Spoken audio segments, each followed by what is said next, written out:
Friends, it's T-Mun, and listen up closely because we're gonna do an educational video in this video, bro. Yeah, I don't know. Anyway, so we're gonna do a video on myofibriller growth and hyperplasia, bro. Where Jason Blaha and these other people say that hyperplasia doesn't exist. Well, it does exist. It can come in different forms. I think what they're saying that doesn't exist is that you're not going to get an entirely new fiber, but you definitely are going to grow fibers. So how this is expressed, hyperplasia is expressed in your body, it's expressed in all numerous ways. Getting more cells is hyperplasia. Means you're getting more cells. You're not just increasing the size of one cell like what most people are trying to do in the gym. They're trying to climb uphill by expanding a cell, getting mass by expanding the muscle cell. Anyway, this video is about myofibriller growth and hyperplasia, bro. And this is from AI. I take stuff from AI sometimes, but man, this is in science too. I brought it up a long time ago. Like, we're talking years ago. I brought them up in so many videos before, and even on this channel. But I'm just going over this for educational purposes, let's just say, okay? And my friend Nacho I saw your video. I'm gonna answer that in this video too, if you're watching. So yeah, we'll play your video too in a second. Just gotta get through this. So myofibriller growth hyperplasia refers to an increase in the number of myofibrils. Yeah, does not sound like hyperplasia if you're getting an increase in myofibrils? Hello? Within a muscle fiber? Yes. So that is hyperplasia. That's why they say myofibriller growth hyperplasia. But in real bodybuilding, your goal is to gain more myofibrils. That's the whole point. The mass part is going to definitely come if you get the myofibrils, believe me, because all growth is activated through muscle damage. Anyway, so essentially meaning the muscle grows by creating new myofibrils rather than just enlarging the existing ones. Yeah, you don't want to just try to enlarge the existing ones, and they will only enlarge so much. So which is considered a form of muscle fiber hyperplasia, where the total number of muscle fibers increases within a muscle. However, research on the extent of true muscle fiber hyperplasia in humans is still ongoing and debated. Well, this has already been done. It's even been done by this, I forget, this weightlifting guy on YouTube. They talked about it. I forget his name now. Shit. He's a popular fitness guy, whatever. So they put these clamps, they stretched their muscles, and they kept it in a stretch position, and they got this hyperplasia, whatever. That's another way of... There's so many ways of inducing certain things to get muscles to grow. But particularly either in holding in a stretch position for I don't know, a whole day or something for hours, or just causing this damage.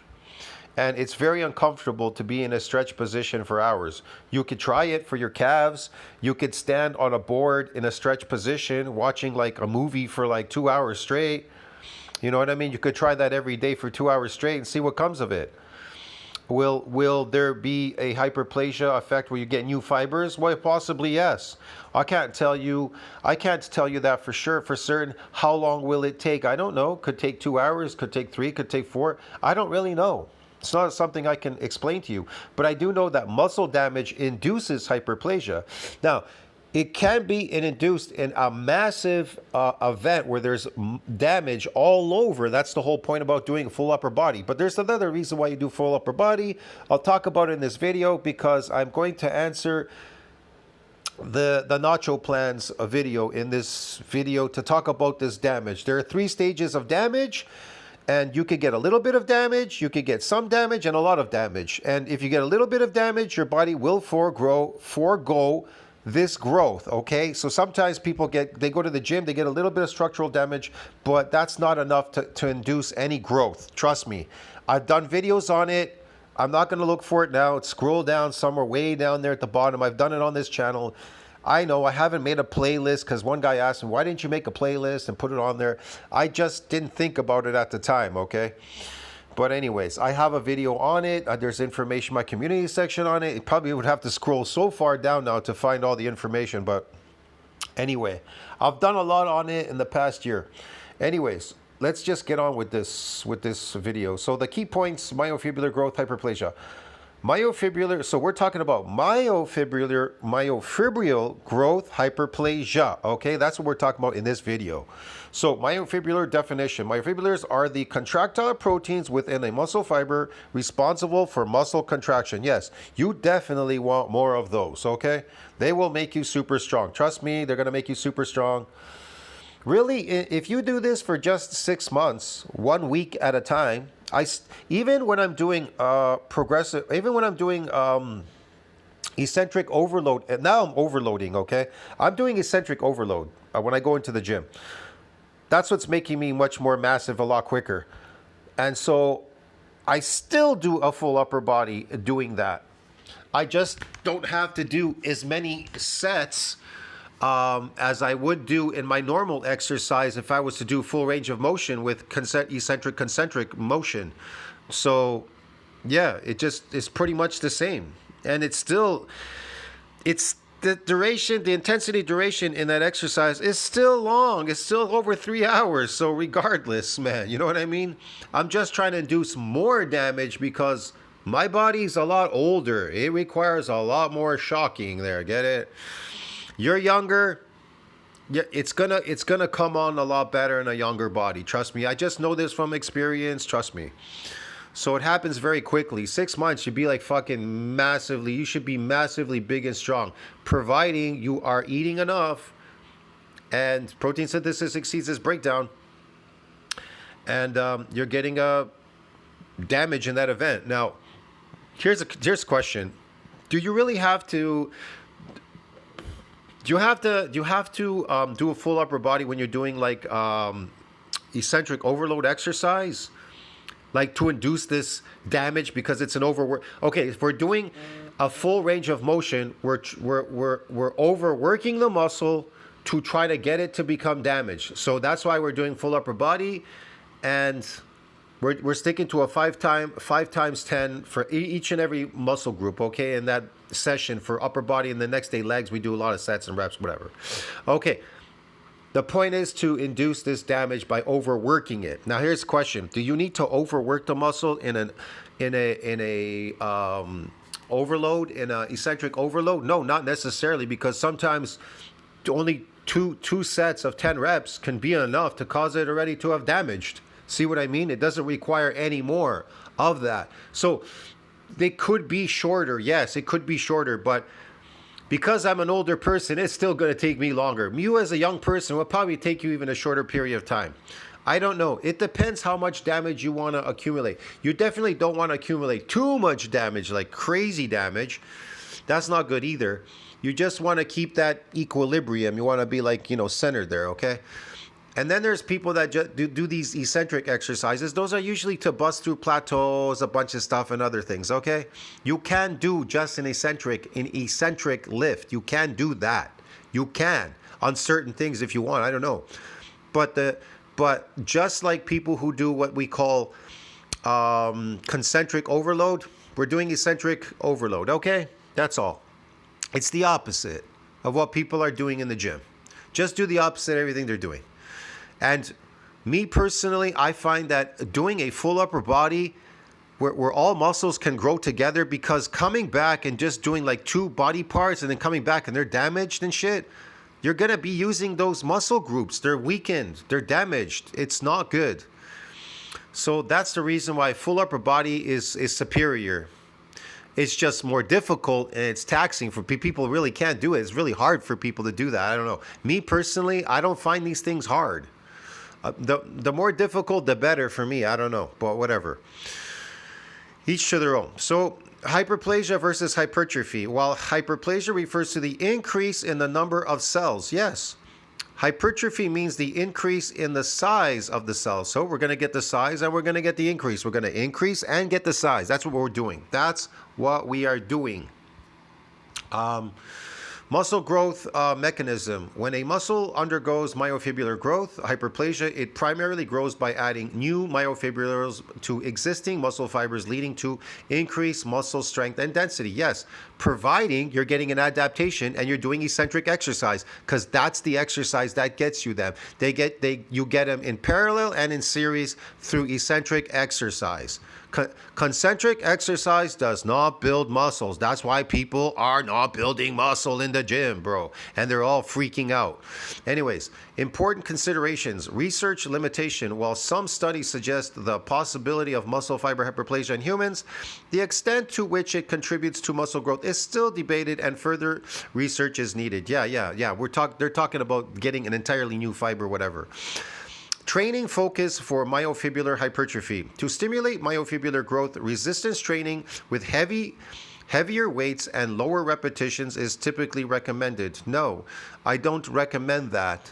I recommend heavier weight, yes, eccentrically, right? But the repetitions should be between 8 and 12. 8 and 12, that's it. That's it. Anything lower than that is not enough.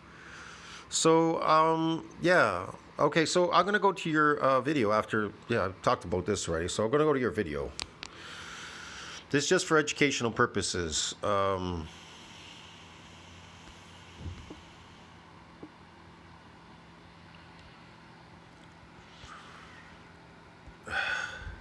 What's up, Genetic Beast? Thank you for giving me feedback on my video and on my channel. I really appreciate it. I learned a lot from you. So it's really cool that you're able to give your feedback and give me some constructive criticism. I'm still getting experience from training. Yeah, I gotta apologize. I was being interrupted a lot when I was making that video. I kind of lost my thought there sometimes because I was getting phone calls, man. It was kind of weird. You know, just when you want to do something, people always interfere. Anyways. And eccentric overload has allowed me to put on some muscle pretty quickly. And I get what you're talking about when you talk about intensity and duration. So pretty much Yes, intensity and duration. Intensity and duration, really, they kind of are the same thing.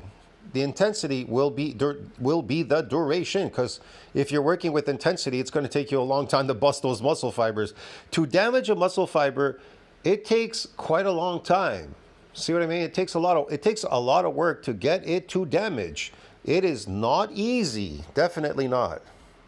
The intensity is high, you want to keep the duration low. If the intensity is low, you want to keep the duration high, just to yeah, you got it. Yeah, pretty much you got the idea. Yeah, pretty much like that. Yeah. Damage the muscle. Yep. So I get what you're talking about. The goal is to just damage muscle. That's right. The goal is to damage muscle. It isn't to go into a gym and be a performing slave for the rest of the other performing slaves that go there to the gym. You understand me? They go there to perform. That's why you hear these people on YouTube, they say, well, I'm a little guy and I run around and I show all the big guys how I can lift a heavy weight. You know what I mean? I'm a small, strong guy. They don't care. Nobody cares. He doesn't realize that. So the goal is you have to have a goal and then you shoot for that goal. And you max out on it as much as you can. And when you come out of it, you're gonna have a clear idea what this really is all about, what bodybuilding is really all about. It's not needed. I know eccentric overload is not needed, but hold on. Eccentric overload is needed. Remember, we are still doing eccentric exercise. Whether we do a full range of motion with there's an eccentric connected to it. I was talking about a overworking of that muscle, doing full body, coming into the gym, doing an eccentric doing a full range of motion. You can do that. Will exhaust you somewhat. You will still get some damage. I wanted to try it out. But you'll never get as much damage as you would doing something eccentrically overloading the muscle.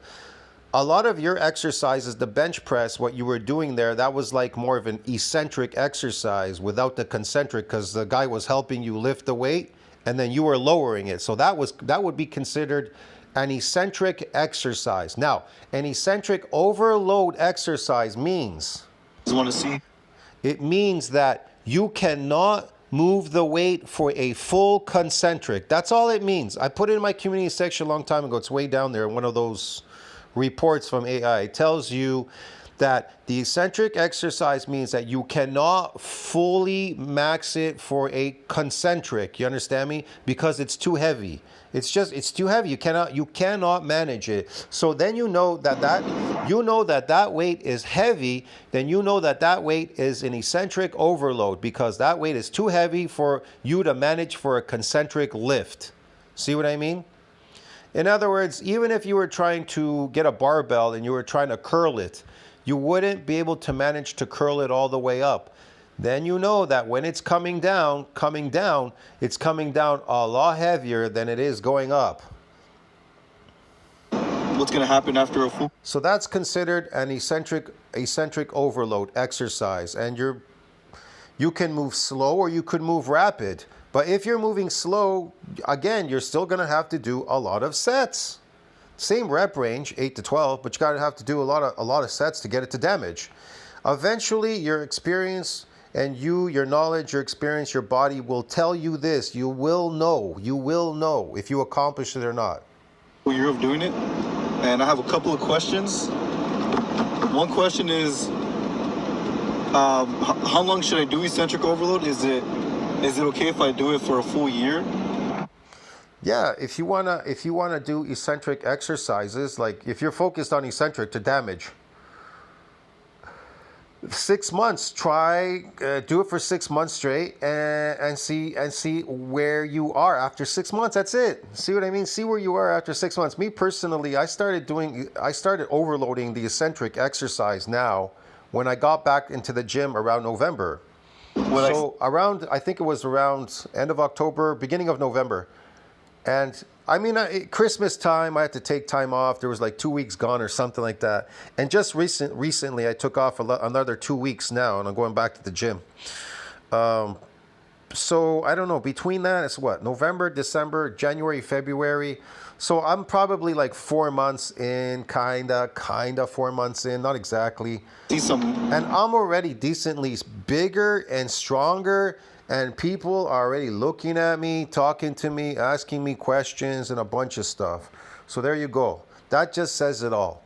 So, but, another couple more months, if I keep doing it, I'll probably be even bigger and stronger. And I'm an old person, man. You understand me? 57 years old. I'm pushing like practically 58. I'm pushing 60. So, and it still works to my knowledge. So yeah, I recommend try 6 months and see what happens. If you want to go after 6 months, you want to go for a full year, go for a full year. It's up to you really what you want to do. I don't know. But here's another thing. Remember, you still need a full week off. Whatever muscle group you damage, you are gonna need 7 days to repair and remodel. That is the shortest period of time. See what I mean? Will I see some drawbacks? Like, would my joints start to hurt or anything? No, never. If you take off the required time, 7 days, you'd never see your joints ever. My joints never hurt. If anything, it'll regenerate your joints, because you're gonna get this damage in your ligaments and tendons. It's gonna regenerate everything. Everything's gonna get regenerated. And I think that's about it. So, thank you. Peace. Yeah, no problem. So like I said, you're not going to have any problems with your joints. People that have problems with their joints are people that are exercising on a daily, going to the gym. They keep going to the gym often. They exercise. They have all these joint problems because they're deteriorating. They are doing concentric exercises, which are not associated with what? Regeneration. What is eccentric exercises associated with? Regeneration, dude. That's what it's associated with, regeneration. Concentric, not associated with that in any shape or form. But it is associated with deterioration. See what I mean?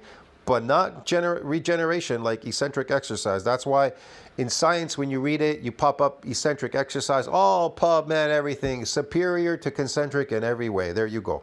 For strength gains, for muscle, for everything, it's superior. Trust me, it's superior, and your experience and knowledge will tell you that when you come out of this. So I'll see you in the next video. Tell me what you think about that. Like, subscribe, support the channel. I'll see you in the next one, friends.